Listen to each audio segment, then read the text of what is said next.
মালিকামাই। উপস্থিত শ্রদ্ধেয় সম্মানিত মুরব্বিয়ানে কেরাম,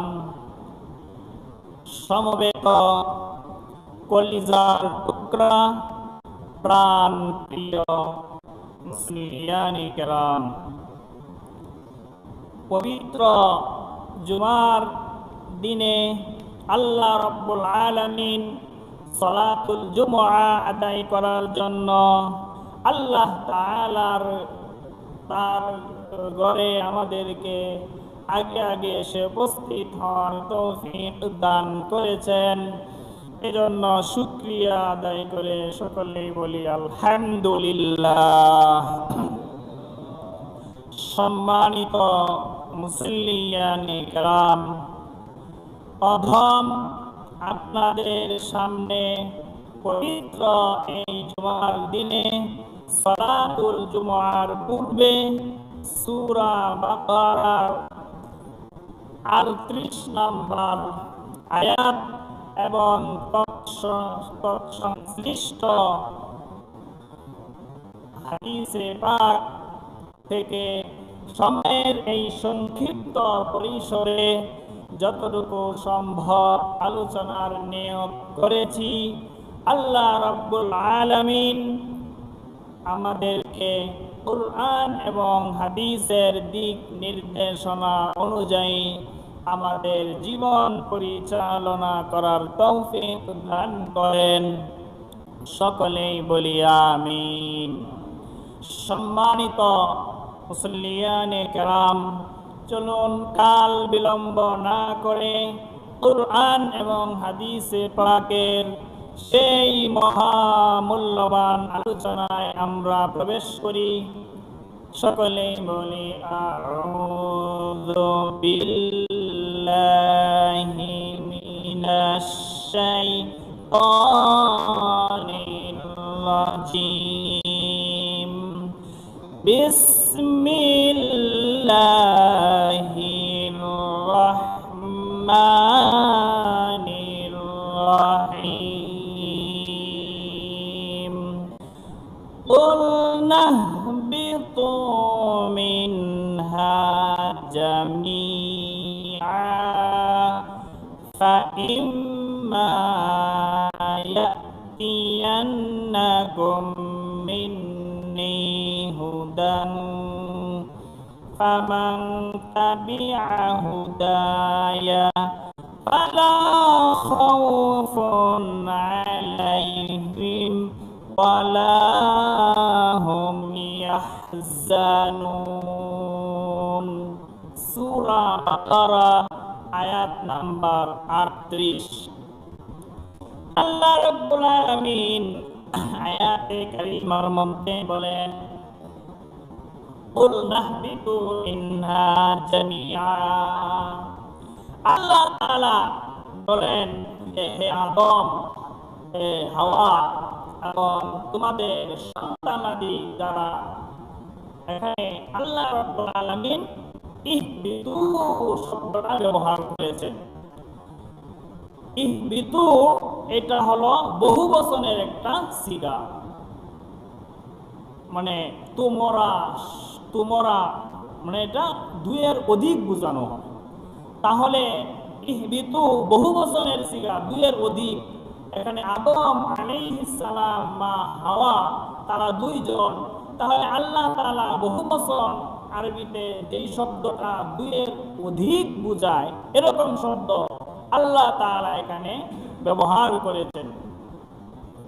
এর একটা ব্যাখ্যা তাফসীর কারকরা বলেছেন যে এখানে শুধু আদম আর হাওয়া তারা তো দুজন ছিলই।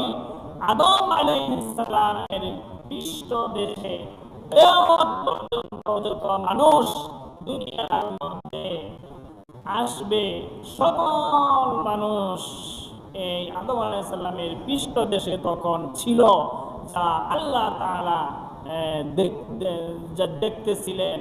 সেই হিসাবে আল্লাহ তাআলা বললেন যে হে আদম, তুমি তোমার স্ত্রী হাওয়া এবং তোমার সন্তানাদি যারা তোমার পৃষ্ঠ দেশে আছে, সকলেই তোমরা এই জান্নাত থেকে জমিনে নেমে যাও।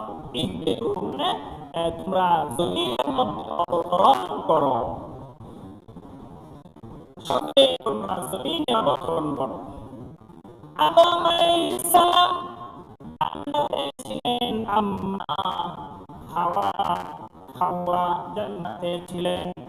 আল্লাহ তাআলা বললেন তোমরা জমিনে অবতরণ করো। তাহলে সমস্ত মানুষ আদম আলাইহিস সালামের পৃষ্ঠদেশে ছিল, সেই হিসাবে আমরাও জান্নাতের মধ্যে ছিলাম।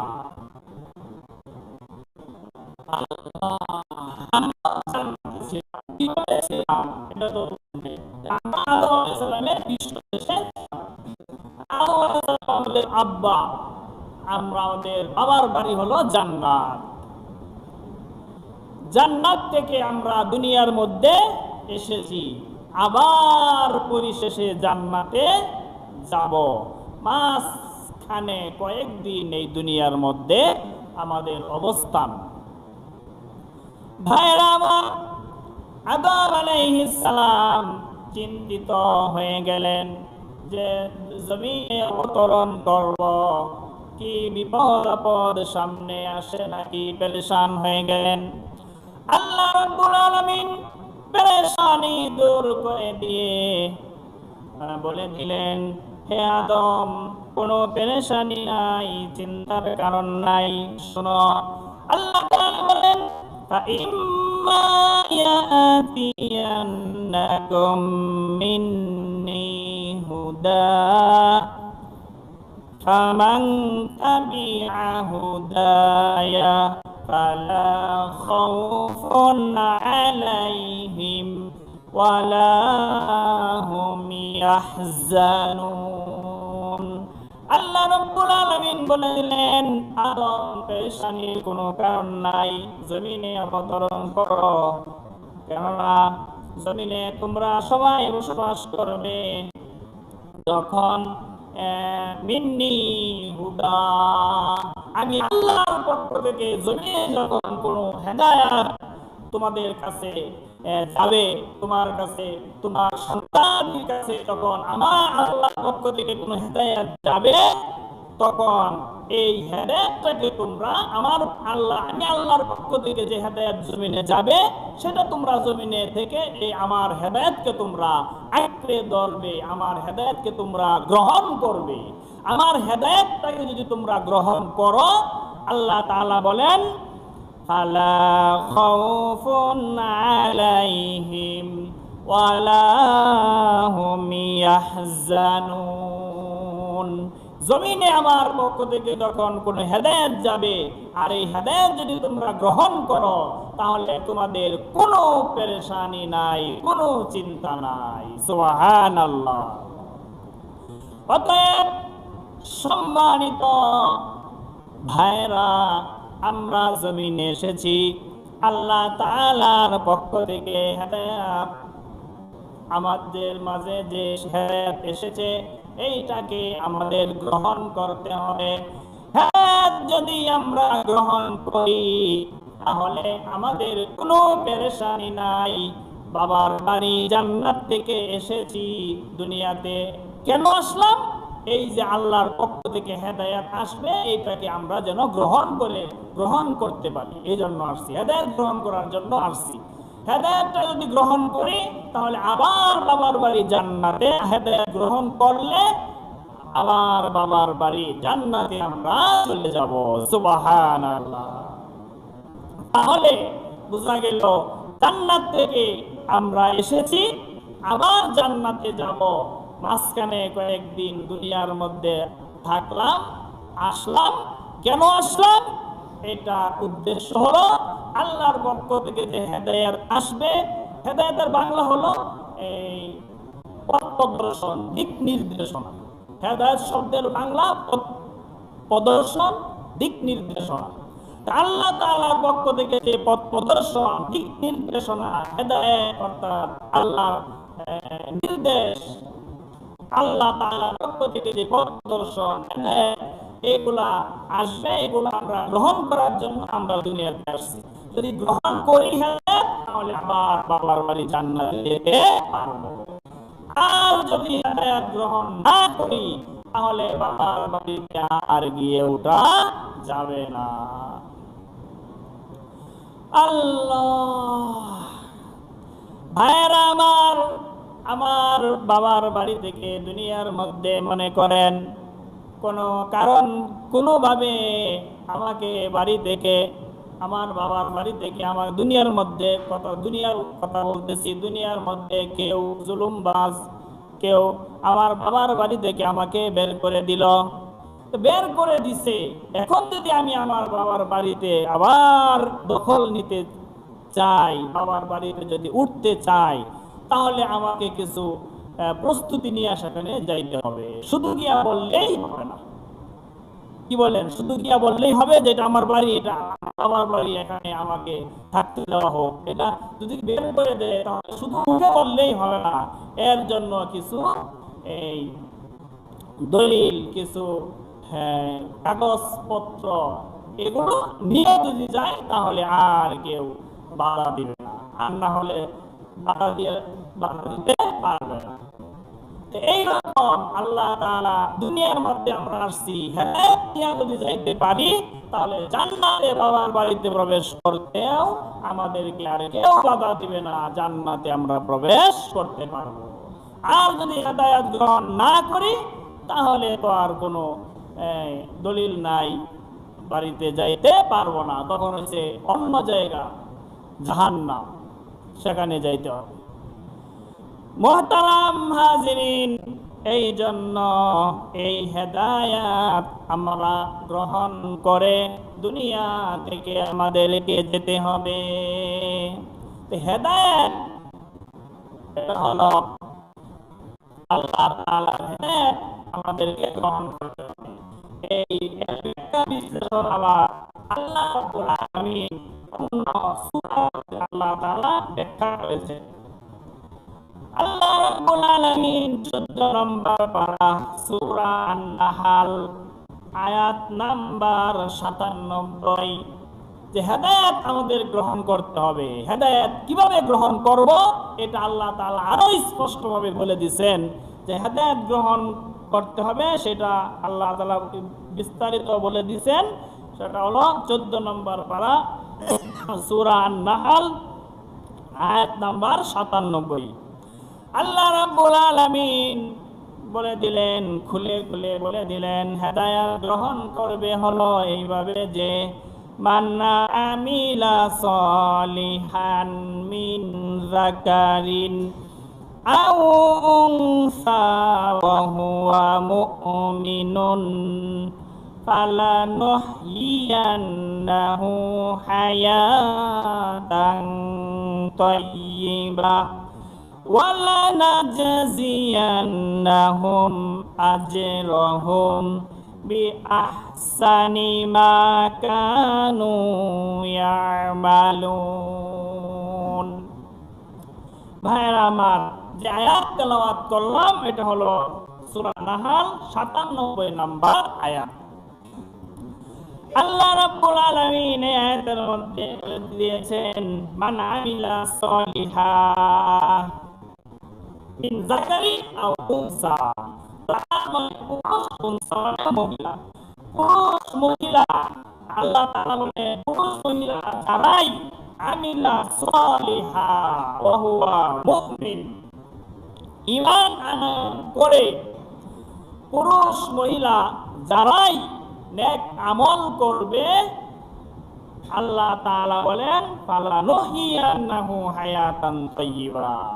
পুরুষ মহিলা ঈমান এনে যারা নেক আমল করবে, আল্লাহ তাআলা বলেন নেক আমল করলে ফালানুহইয়ান্নাহু হায়াতান তাইয়্যিবা, আল্লাহ তাআলা বলেন অবশ্যই দুনিয়ার মধ্যেও আমি তাদেরকে স্বাচ্ছন্দ্যের জীবন দান করব। সুবহানাল্লাহ।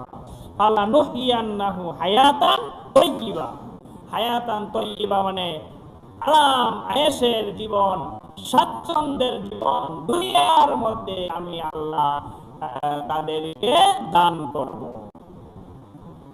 আর দ্বিতীয় পুরস্কার হলো ওয়ানাজিয়ান্নাহুম আজরাহুম বিআহসানি মা কানু ইয়ামালুন।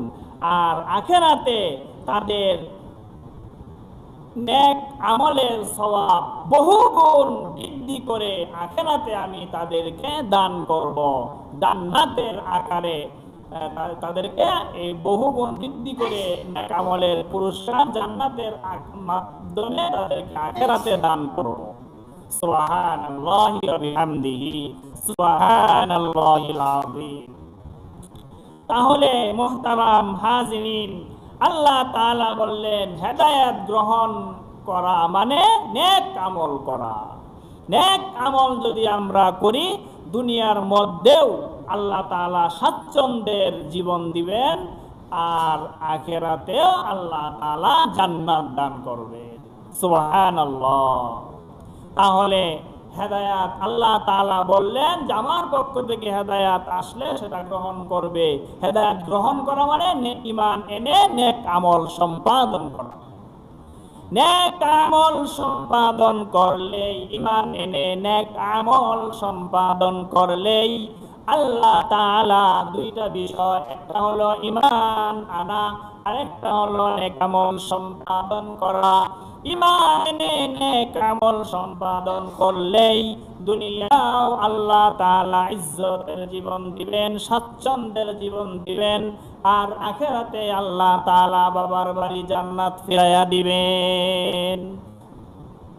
এই জন্য ভাইরা নেক আমল আমাদেরকে করতে হবে। এখানে আল্লাহ তাআলা বলছেন আমলে সালেহ করতে হবে। আলহামদুলিল্লাহ আমরা তো ঈমান আনয়ন করেছি, একটা হয়ে গেছে, আরেকটা কাজ বাকি, সেটা হলো আমলে সালেহ। আমলে সালেহ এর বাংলা হলো নেক আমল। এই নেক আমলটা আমাদেরকে করতে হবে। আল্লাহ নেক আমল আমাদেরকে করতে হবে। কোরআনের অনেক জায়গায় আছে ইন্নাল্লাযীনা আমানু ওয়া আমিলুস সালিহাত ফালাহুম আজরুহুম ইনদা রাব্বিহিম, ফালাহুম আজরুহুম ইনদা রাব্বিহিম। যারা ঈমান আনয়ন করে নেক আমল করে তাদের জন্য রয়েছে জান্নাত। এই নেক আমল এইটার মধ্যে অনেক ভাই, অনেক বন্ধু, এই নেক আমল যে ঈমান আর নেক আমল করলেই জান্নাত, এটাকে অনেক ভাই, অনেক বন্ধু ভুল বুঝেন। শয়তান এটাকে ভুল বুঝায়। সেটা হলো যে ঈমান আর নেক আমল করলেই জান্নাত, অতএব গুনাহ থেকে গুনাহ করলেও আর কোনো অসুবিধা নাই, ঈমান আর নেক আমল করলেই জান্নাত। অতএব গুনাহ থেকে না বাঁচলে কোনো সমস্যা নাই, গান শুনলে কোনো সমস্যা নাই, বেপরদিগি নারী সাথে চলাফেরা করলে কোনো সমস্যা নাই, মঙ্গল পহেলা বৈশাখের যে শোভাযাত্রা সেখানে গেলেও কোনো সমস্যা নাই। ঈমান আর নেক আমল তো করতেছি, নামাজ পড়তেছি, রোজা রাখতেছি, হজ করতেছি, যাকাত দিতেছি, অনেক আছেন। এটা নেক আমল, এটার পূর্ণাঙ্গ অর্থ হলো আল্লাহ তাআলা যা করতে বলেছেন সেগুলো করা, আল্লাহ তাআলা যার থেকে বিরত থাকতে বলেছেন সেইগুলো থেকে বিরত থাকা। এই দুইটার সমন্বয় এটা হলো নেক আমল। এখন আমি শুধু যা আল্লাহ তাআলা করতে বলেছেন সব করি, পাঁচ ওয়াক্ত নামাজ জামাতে পড়ি, তাহাজ্জুদ করি, রোজা রাখি, যাকাত দেই, ফিতরা দেই, সব করি, কিন্তু আবার